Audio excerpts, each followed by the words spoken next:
T20 ലോകകപ്പിന്റെ ആദ്യ സെമിയിൽ നാളെ കൊൽക്കത്തയിലെ ഈഡൻ ഗാർഡനിൽ ദക്ഷിണാഫ്രിക്കയും ന്യൂസിലാൻഡും നേർക്കുനേർ വരും. ടൂർണമെന്റിലുടനീളം മികച്ച ഫോമിലുള്ള ഇരു ടീമുകൾക്കും ഏറ്റുമുട്ടുമ്പോൾ മഴ ഭീഷണി ഉയർത്തിയാൽ എന്തു സംഭവിക്കുമെന്നതിനെക്കുറിച്ച് ആരാധകർക്കിടയിൽ വലിയ ചർച്ചകളാണ് നടക്കുന്നത്. സൂപ്പർ 8 ഘട്ടത്തിൽ നിന്ന് വ്യത്യസ്തമായി സെമി ഫൈനലുകൾക്കും ഫൈനലിനും ബുധനാഴ്ച റിസർവ് ഡേ അനുവദിച്ചിട്ടുണ്ട്.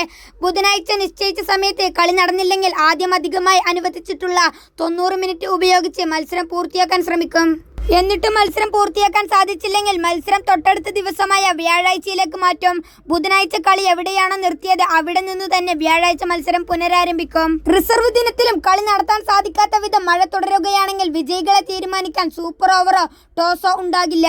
പകരം സൂപ്പർ 8 ഘട്ടത്തിലെ പ്രകടനമാകും ഫൈനലിസ്റ്റുകളെ തീരുമാനിക്കുക. സൂപ്പർ 8 ഘട്ടത്തിൽ ഗ്രൂപ്പ് 1-ൽ 3 മത്സരങ്ങളും ജയിച്ച 6 പോയിന്റോടെ ഒന്നാം സ്ഥാനക്കാരായാണ് ദക്ഷിണാഫ്രിക്ക സെമിയിലെത്തിയത്. എന്നാൽ ന്യൂസിലാൻഡ് ഗ്രൂപ്പ് 2-ൽ 3 പോയിന്റ് രണ്ടാം സ്ഥാനക്കാരായാണ് യോഗ്യത നേടിയത്. അതിനാൽ മത്സരം പൂർണ്ണമായും ഉപേക്ഷിക്കേണ്ടി വന്നാൽ ദക്ഷിണാഫ്രിക്ക നേരിട്ട് ഫൈനലിലേക്ക് യോഗ്യത നേടാം.